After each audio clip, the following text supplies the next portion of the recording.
Identificato e denunciato dai carabinieri l'uomo che venerdì scorso aveva avvicinato una giovane a Treviso aggredendola e fuggendo è un 36enne pakistano. Nasce il governo Conte bis, oggi premia annunciato la lista dei ministri del nuovo esecutivo, dal nord-est il bellunese Federico D'Inca, il triestino Stefano Patonelli, il trevigiano Fraccaro proposto come sottosegretario alla presidenza del Consiglio. Un matrimonio impossibile durerà come una stella cadente lo scetticismo del governatore Zaia che richiama l'esecutivo alle partite del Veneto, autonomia TAV e pedemontana. Incastrato con un piede nel traliccio durante i lavori di montaggio di una gru a Cortina, 38enne operaio di Carbonera salvato mentre stava lavorando oltre 30 metri di altezza. Grazie alla professionalità del medico che sostituiva il dottore di base, salvata la vita un 80enne di Ponzano colpito da un malore. La storia del fine raccontata dalla donna che aiuta quotidianamente l'anziano. Sono a protestare i residenti di strada San Vitale a Treviso per l'eliminazione della fermata dell'autobus per il primo giorno di scuola, pronti a bloccare la strada. Nuovo record di ascolti per Antena 3, la prima puntata della nuova stagione di Ring vista da più di 110.000 spettatori, un dato che replica il record del telegiornale di Treviso visto da più di 112.000 persone. Funerali questa mattina in Duomo a Treviso di Elsa Svalduk, signora dello stile, regina della moda trevigiana. Oltre a Red Canzian nessuno dei VIP presenti mentre c'era la sua città, quei volti che incontrava ogni giorno in piazza dei signori. Telespettatori di Antena 3, buonasera e bentrovati, l'edizione trevigiana dei nostri telegiornali, dunque in primo piano la cronaca perché, lo dicevamo già ieri, il cerchio si stava stringendo attorno all'uomo che aveva aggredito la giovane donna trentenne venerdì scorso, cercando di palpeggiarla, anzi palpeggiandola, cercando di aggredirla ulteriormente prima di fuggire. Bene, il cerchio si è chiuso e l'incubo è finito. Un 36enne pakistano è stato denunciato dai carabinieri.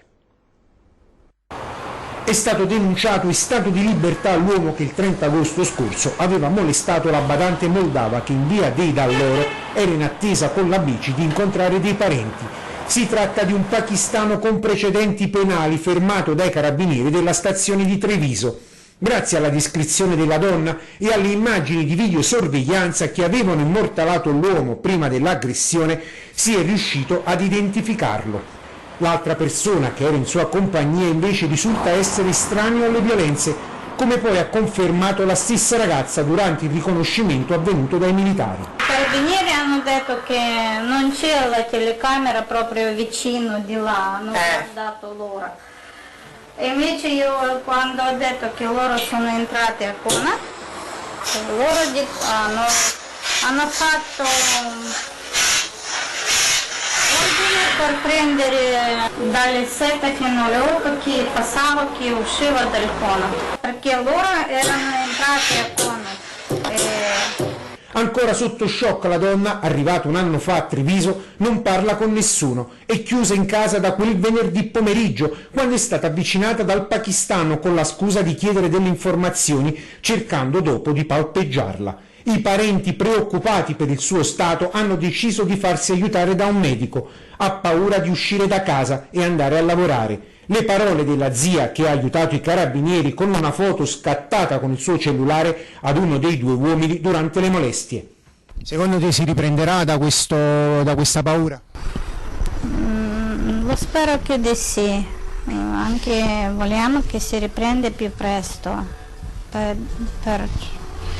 vedere in questa situazione, mi dispiace, non va bene. Lei è venuta qui per tirare su i suoi figli, di tornare a casa lei perde, diciamo, tutto, lei non può tornare a casa, lei deve restare e tirare su i suoi figli, basta.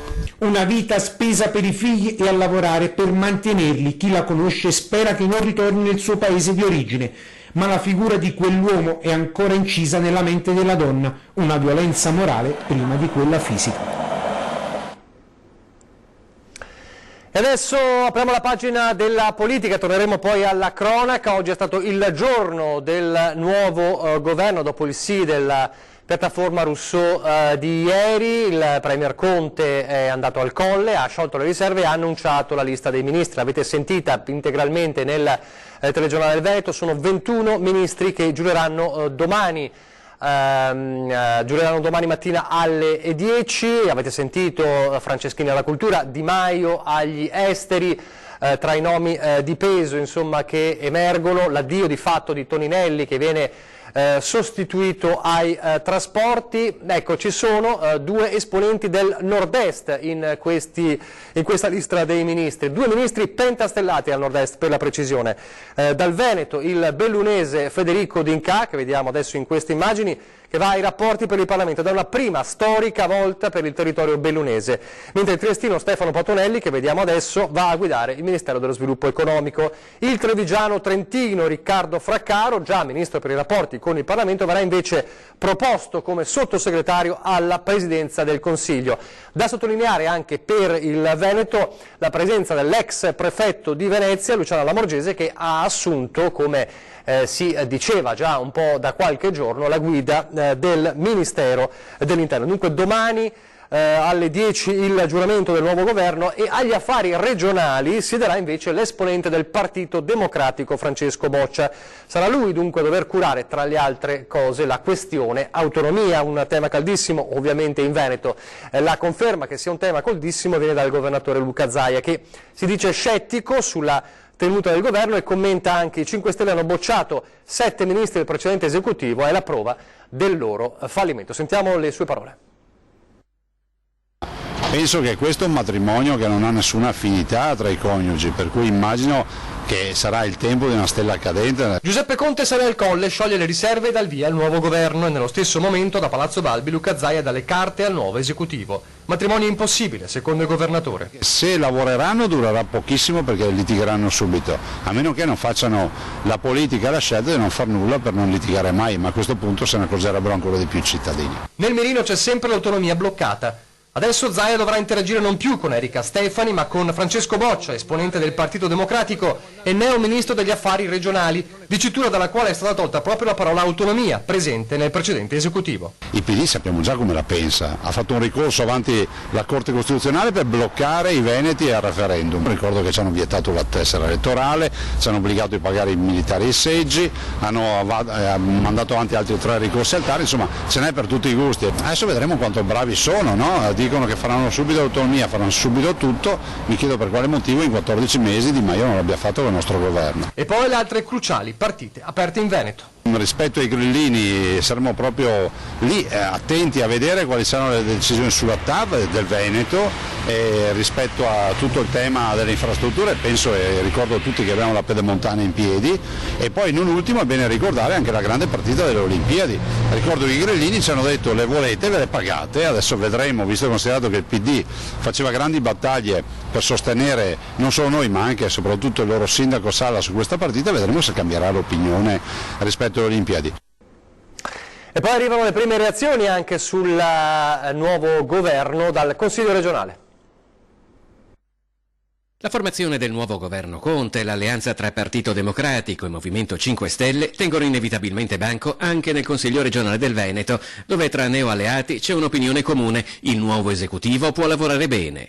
Le premesse sono positive, c'è un approccio diverso, e già questo è un segnale di novità e di positività, perché a fronte di problemi complessi non si può sempre fare una politica urlata, una campagna elettorale continua, occorre ponderazione, occorre un approccio che affronti la complessità delle cose. L'importante è che si riescano a fare i punti del programma, a rispondere alle esigenze dei cittadini veneti. Auspichiamo che l'autonomia arrivi in breve tempo, e tutta una serie di situazioni che devono essere definite. Questi sono i problemi del Paese, dei cittadini, che vanno risolti, non con nuove elezioni ma con un nuovo governo stabile che possa risolvere i problemi. Su quanto possa durare il governo Conte ha le idee chiare il capogruppo della Lega Nicola Finco. Ma sicuramente fino all'elezione del nuovo Presidente della Repubblica, perché si sono messi assieme solamente per la spartizione del potere, quindi la finalità è questa. 2 partiti politici che non hanno nulla in comune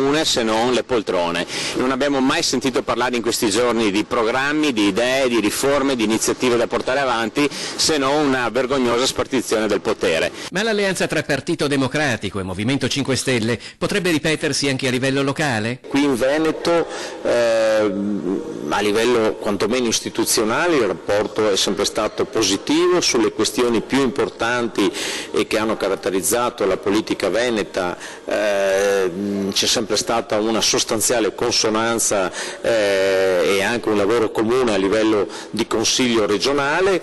Credo che occorra continuare a parlarsi e a cercare di costruire qualcosa in prospettiva. Già prima con l'alleanza di governo con la Lega eravamo all'opposizione qui in Consiglio regionale a Zaia e continueremo a farlo oggi che il governo è con il Partito Democratico, chiaramente. Rimaniamo fedeli a quelli che sono i nostri valori ideali. Solo civiche. Eventualmente solo civiche, su questo ci stiamo ragionando. L'eventuale alleanza tra PD e 5 Stelle in Veneto non preoccupa comunque il fronte leghista. Ma lo facciano pure, noi in Veneto non abbiamo alcun tipo di problema, abbiamo governato bene in questi anni, se loro vogliono suicidarsi facciano pure l'alleanza Movimento 5 Stelle e PD. Sulla tenuta del governo si è già espresso il governatore Zaia, dice durerà come una stella cadente. Abbiamo sentito cosa ne pensano invece i trevigiani sulla durata, la tenuta di questa nuova compagine dell'esecutivo. Secondo lei quanto durerà? Spero poco perché è un'alleanza del c***o. Tutto è possibile in politica, per cui sì, è andata così.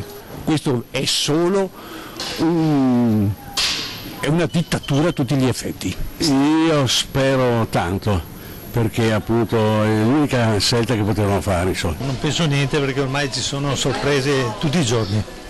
È fiducioso o spera che cada? Io spero che cada. Che cada. Lei non è contenta? Assolutamente. Lei invece? Lasciamo perdere. Pure? È arrabbiata?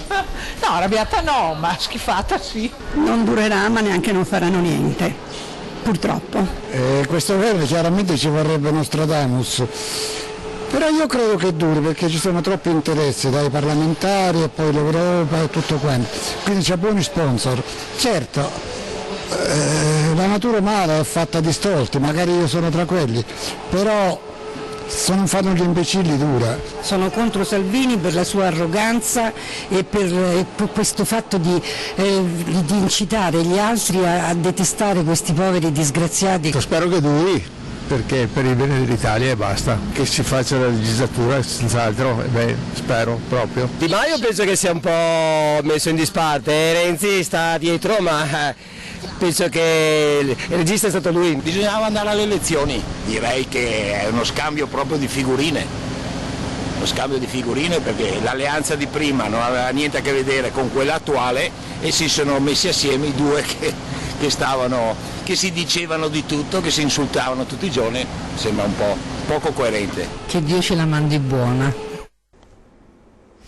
E con questo augurio chiudiamo la pagina della politica, apriamo quella della cronaca, a partire da un incidente che è avvenuto poco fa a Lovadina di Spresiano. Si sa ancora poco, si sa soltanto che è uno scontro tra un'auto e un uomo, una persona in bicicletta, dicevamo a Lovadina, ovviamente ferito gravemente il ciclista che era in sella alle due ruote, ma vi daremo eventualmente aggiornamenti nel corso del telegiornale perché è successo davvero poco fa a Lovadina di Spresiano.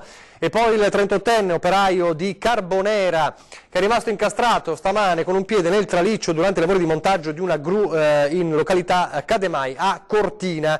Successo, dicevamo, intorno alle 10, l'uomo stava lavorando a oltre 30 metri di altezza, soccorso dai vigili del fuoco intervenuti anche con il personale speleo alpineo fluviale, utilizzando un'altra autogru presente per montaggio, hanno raggiunto l'uomo che è stato imbragato e calato a terra. L'operaio è stato assistito dal personale del SUEM 118, per il rilievo hanno operato anche il personale dello Spisal e i carabinieri di Cortina.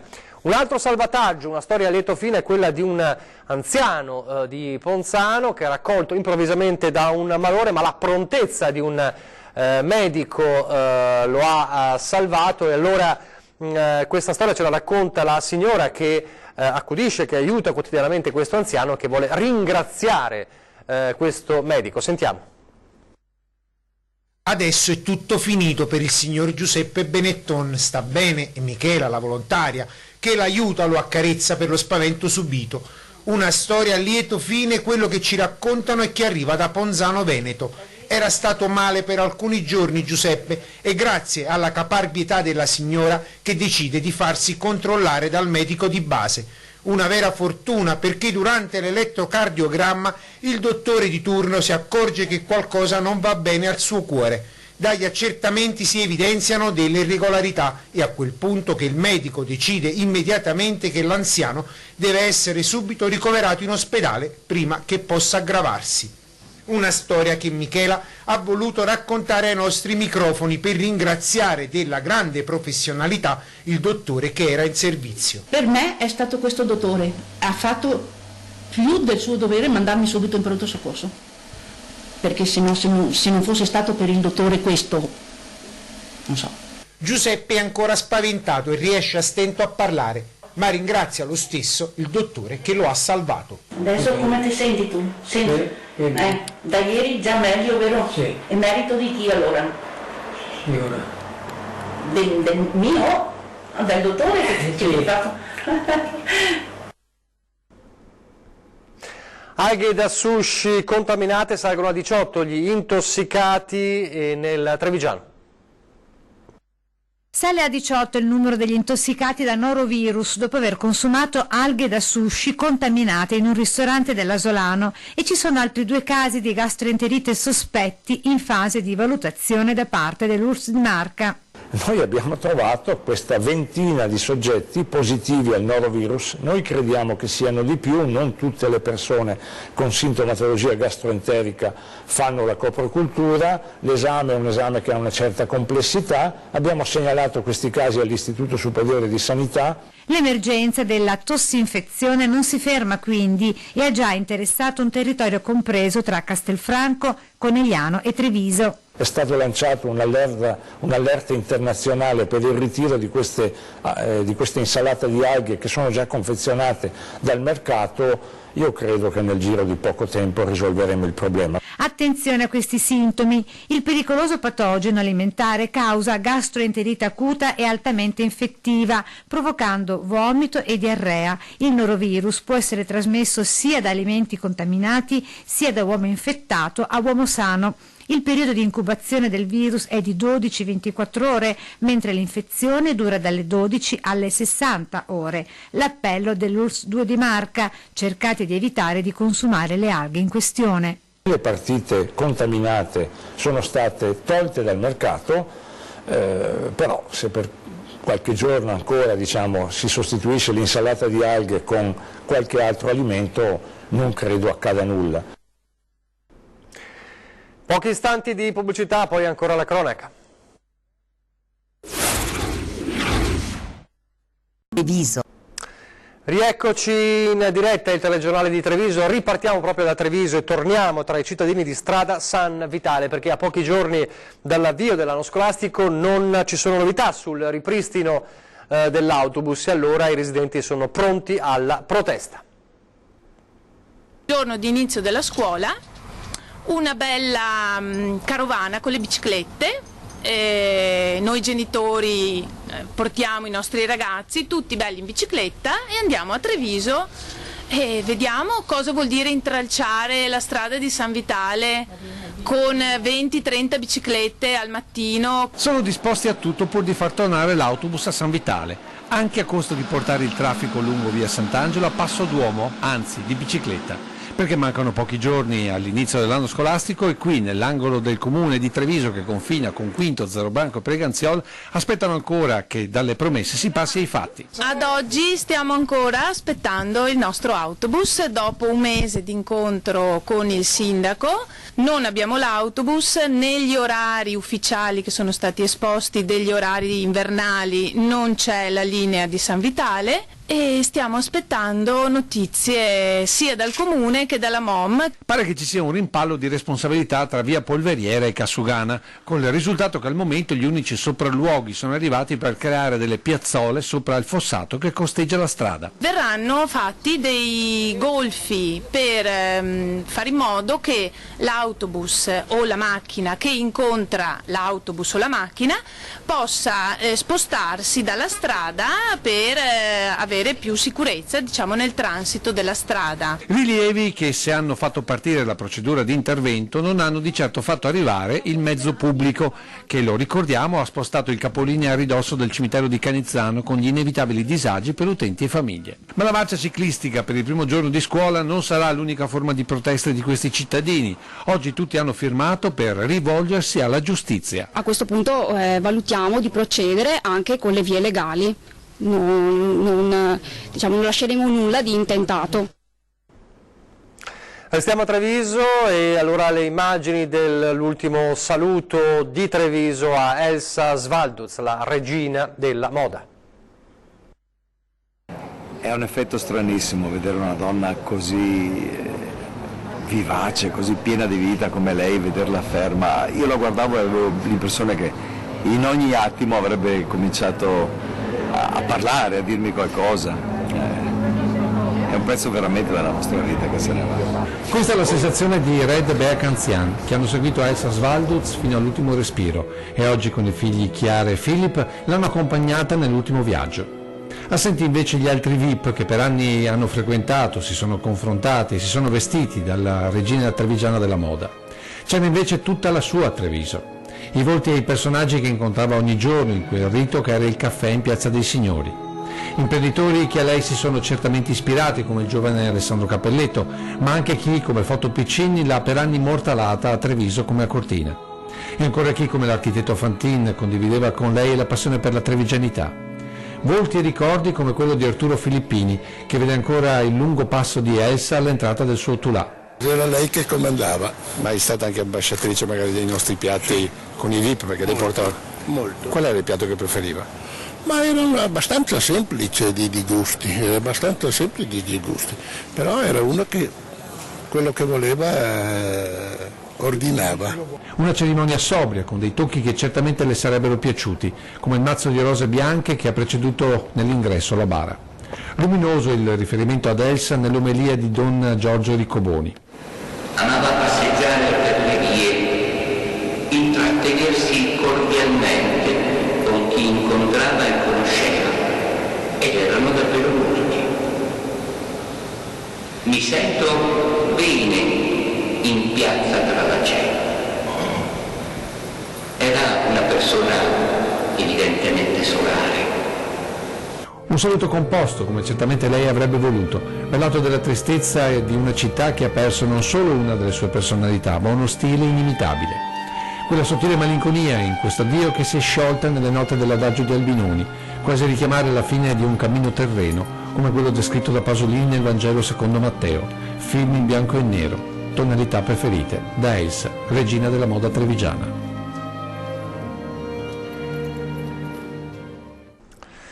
Adesso parliamo per un attimo di noi, nuovo record di ascolti per Antenna 3, già emittente leader in tutto il nord-est, confermando così il proprio primato. È stata una giornata straordinaria, particolarmente quella di lunedì per il palinsesto della nostra TV, perché la nuova stagione di Ring sul tema della crisi di governo, la rivoluzione di Zaia, la puntata è stata seguita da più di 110.000 spettatori, una partenza con il botto per il talk show politico, un dato che replica peraltro il record del telegiornale di Treviso visto da più di 112.000 persone e anche l'ottimo risultato di 2010 con un pubblico di oltre 40.000 persone. Indizia dunque alla grande la stagione di Antenna 3 in attesa di nuovi programmi che si aggiungeranno in palinsesto proprio nelle prossime settimane. Allora un grazie da parte nostra a voi che ogni giorno ci seguite con fedeltà e anche con fedeltà critica, appunto anche con suggerimenti e proposte. E allora adesso vediamo la pagina delle notizie dal Bellunese.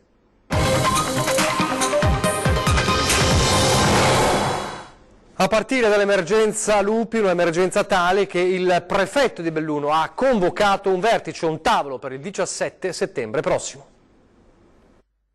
Tutti in prefettura il 17 settembre, provincia, comuni, forze dell'ordine e polizia locale di Belluno siederanno al tavolo tecnico convocato a Palazzo dei Rettori per fare il punto sulle problematiche legate alla presenza del lupo in provincia. Allevatori e cittadini non vedevano l'ora che si prendesse in mano la situazione, letteralmente fuori controllo, perché è quasi un bollettino di guerra quello che quotidianamente vi stiamo riportando da settimane da Belluno, Limana e Melle, zone in cui si susseguono inquietanti ogni notte attacchi di lupo, sperando che siano solo questi i predatori responsabili della mattanza di asini e di ovini, l'ultima in ordine di tempo questa notte a San Pronio di Melle. Paura perché ho bambine, sono qui a 10 metri a casa e hanno predato, e allora non è una cosa molto bella questa.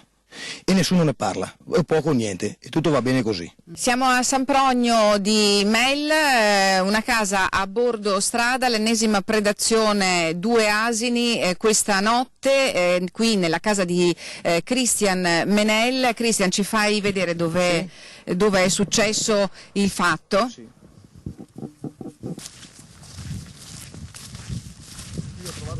Qui ho trovato il primo sangue e poi questa mattina alle 5 li ho trovati lassù, tutti sbrandellati. E li hai dovuti sopprimere? Ho chiamato il veterinario e li ha soppressi. È la prima volta? Sì, la prima volta. Più lupi hanno colpito alle 4:30 una manciata di metri dalla casa in cui Christian Menel vive con la sua famiglia e una bambina piccola. Con Mauro andiamo a casa sua perché i lupi hanno attaccato proprio in centro paese, in mezzo alla strada. Che cosa è accaduto questa notte? Sì, andiamo a vedere. L'asino è stato attaccato qua sopra sul ciglio della strada e poi è stato azzannato e ferito più forte sulla strada qua così. Ma io gli asini qua non li tengo per profitto, perché gli asini non danno profitto, li tengo solamente per il decoro del paese. Quelli che stiamo vedendo adesso in questo momento sono suoi? Sono quelli che sono salvati, sì, però adesso cosa faccio io?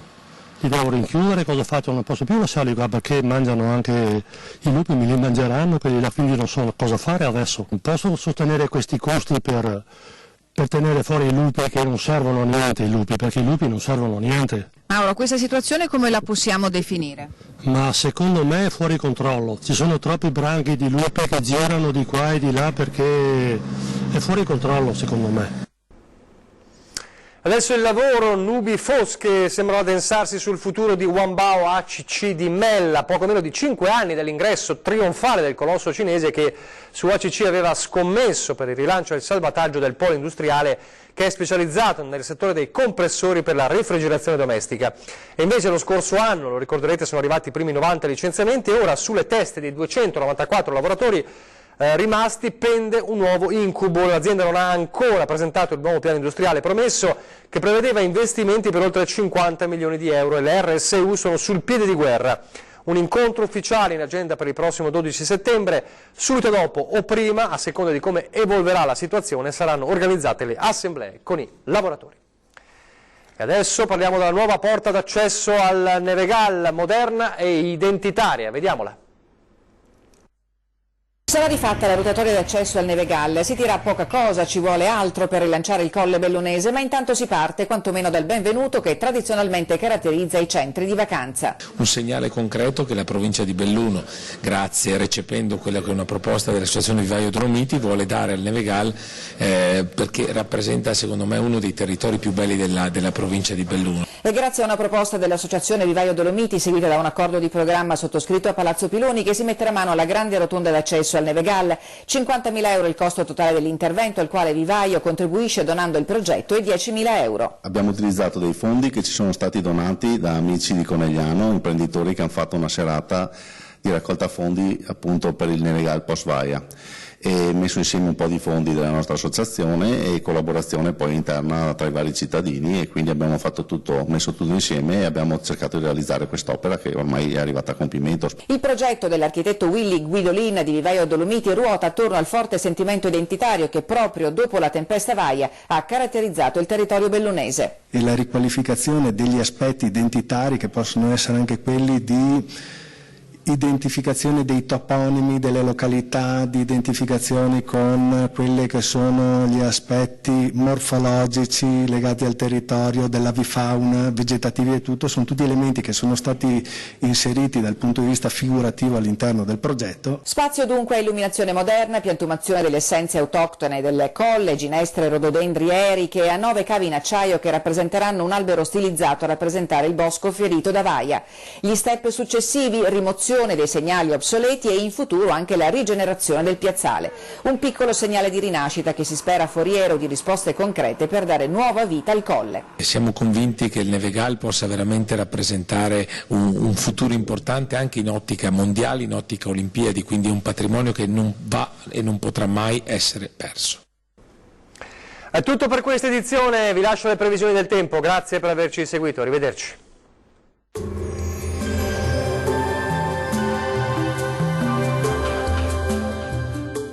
Vacilfrutta, Adriatica, la Valle dei Sapori, Acqua Marina, l'arte del buon gusto, a Bacil di Breda, Treviso. Benvenuti al Meteo. Il tempo si mantiene buono sul nostro territorio, salvo per l'ormai consueta variabilità sui monti. Ma vediamo insieme il dettaglio di giovedì 5 settembre. Sul Veneto sarà soleggiato dappertutto, il cielo si presenterà al massimo poco nuvoloso. Come detto, sui rilievi al pomeriggio potrebbe annuvolarsi e non si escludono anche degli acquazzoni. In pianura invece resterà asciutto e stabile. Clima gradevole, più fresco, con temperature minime tra i 12 e i 18 gradi, valori massimi tra i 27 e i 30 gradi circa. Anche sul Friuli Venezia Giulia sarà una bella giornata di sole su tutte le province. Saranno possibili soltanto occasionali piovaschi sui confini alpini.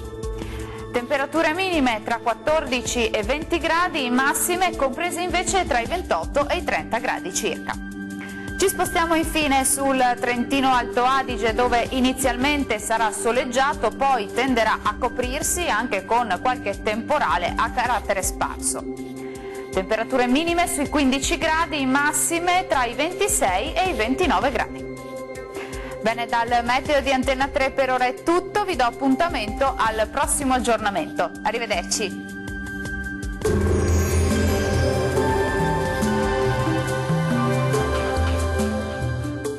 Vacilfrutta, Adriatica, la Valle dei Sapori, Acqua Marina, l'arte del buon gusto, a Bacil di Breda, Treviso.